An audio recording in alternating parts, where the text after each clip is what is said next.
develop this intuition, this process consciously? Yes, absolutely, Chad. Some of it I will be more than happy to share with on the radio, and I'm going to be candid. Some of it I won't, because some of it is dangerous. When I say dangerous, here's what I mean. When somebody comes to me and says, you seem to know what you know, you seem to have the idea, I would like to learn from you. Here's a question that I ask every student. Listen, if you were a drop of water and you landed in the ocean, could you pull yourself out? Or would you want to? If you were to say that to me, based on my question, I would look at you and say, come back another day. Why? Really? Sure. Yeah, why? All right, here's why. The last thing that I would like on my hands is for you to lose all identity of who Chad is. Because you see, when you enter or pierce into the vast higher consciousness, you have to be able to have the identity or the ability to identify you in the mass of consciousness. If you cannot, then you lose who Chad is, because you cannot find your way back. Now, that may sound a little nutty, but the truth of the matter is, when you enter infinite paradigms, meaning 2 dimes, I love that phrase. That's 20 cents, by the way. Okay. Oh, okay, well, there's my 20 cents. All right, I mean, you can do whatever you want, but my idea is not my desire to lose a student.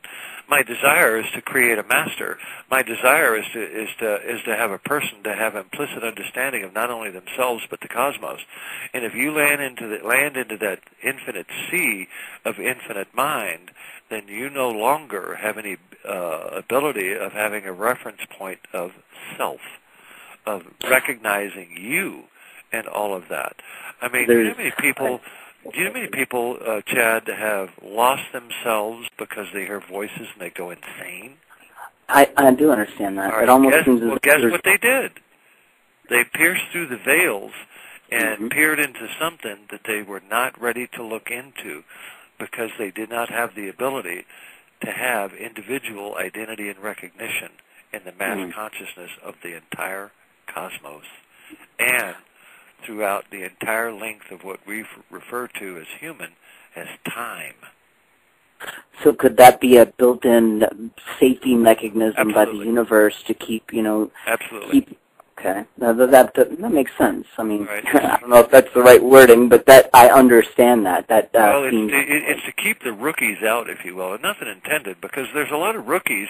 I love all of you, and I have no intention of condemnation or downplaying anybody, but there's a lot of people that have never done it that inadvertently enter it, and they love it and enjoy it, and they're perfectly fine by it. But the real thing here is when I ask that question, and when they give me the answer that you did, and I really appreciate the answer that you gave me, because that is so true with most people. I can ask 9 out of 10 people that question. You ready for this, Chad? They would come up with the exact same answer. Why would you want to? When I first entered a monastery, and everybody has to understand, in monastic teachings, they use unorthodox or untraditional methods to teach traditional teachings.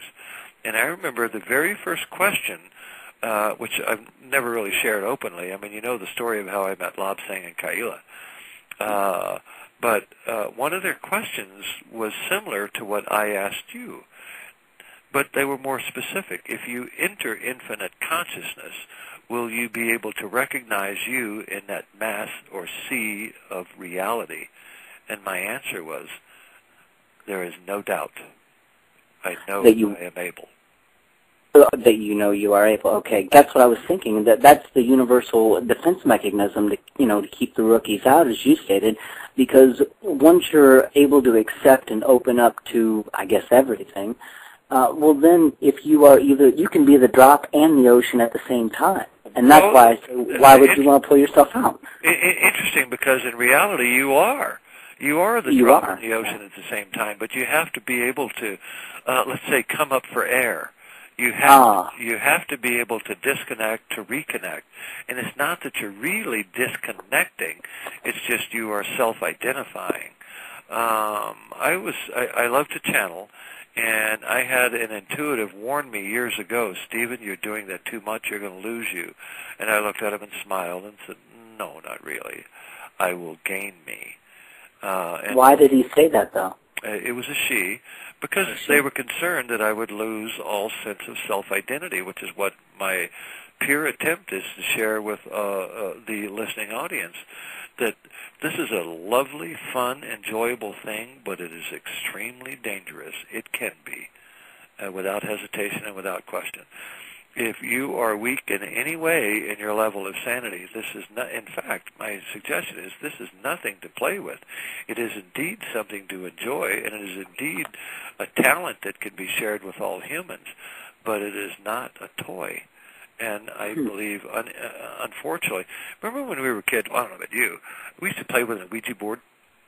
Yeah. Okay. That was play. This is not.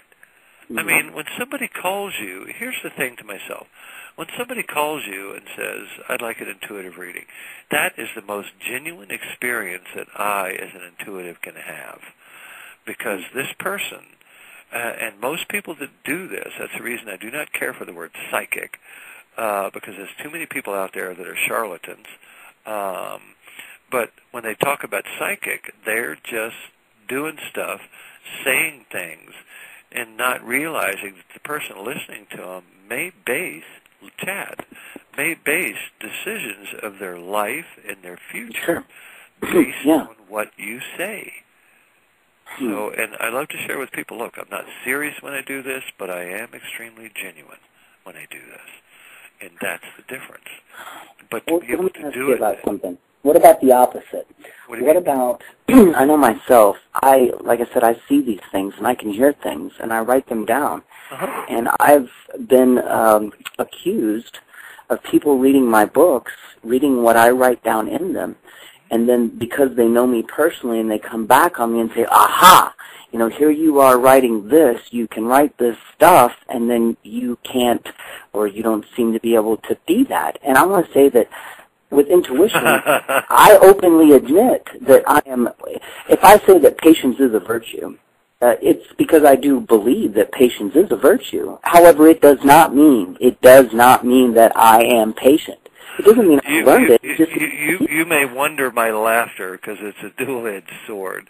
First off, what you're contending with, Chad, is another person's judgment of their observation of you. But Stephen, they're right in some senses. Wait a second. Allow me the grace and honor to continue. Sure. I know they're right. I would have said to you also, Chad, no, you're not. But you understand. You know me. You understand, huh? Well, you know me. But, you know me. But I'm not judging you. I see you as you are, and I realize that you're not. But you in a Hindi term, you allow your pitta, which is fiery energy, to dominate your present reality, which means basically because of your creative drive, you have a quick trigger. But you know what? I've known you for years, and I accept you for that, and I find it lovingly humorous. Like we had a conversation earlier today about an email you sent out to a person. Yeah. All right, and I was indicating to you even there as your level of impatience, it was about allowing other people to be who they are. Impatience is created through not wanting other people to simply be who they are. I want you to be like me, damn it. Well, excuse me, but that's not reality. All right? And there's no condemnation of that. There's just pure acceptance of the realization that, you know what, I'm going to do something that's going to trigger Chad's impatience so he can take a peek at it. That's what the universe is doing. That's all it's doing. That's what I say. Okay. And but there's nothing in error about that unless you take it seriously. And there's no value in that. And what causes impatience in the first place? Simply taking something too seriously that may not be intended to be serious in the first place. You are one of the only people in this world that's ever helped me overcome any of that, because what you just said about patience, you've told me years ago, and that has actually helped. It's not easy to realize. It's not easy in the moment of frustration to remember. Sure it is. Yet, Well, it isn't for me because I'm not successful at it 100% of the time.